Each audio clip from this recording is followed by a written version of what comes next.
यही वो चीज है जिसकी खुशखबरी अल्लाह अपने उन बंदों को देता है जो ईमान लाए हैं और जिन्होंने नेक अमल किए हैं।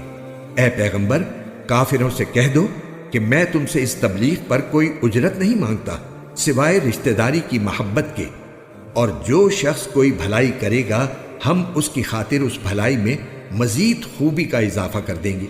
यकीन जानो अल्लाह बहुत बख्शने वाला बड़ा कदरदान है। भला क्या ये लोग यूं कहते हैं कि इस शख्स ने ये कलाम खुद घड़ कर झूठ मूठ अल्लाह के जिम्मे लगा दिया है?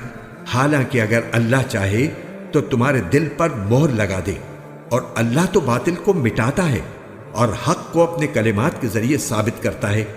यकीनन वो सीनों में छुपी हुई बातों तक को जानता है, और वही है जो अपने बंदों की तौबा कबूल करता है और गुनाहों को मुआफ करता है, और जो कुछ तुम करते हो उसका पूरा इल्म रखता है।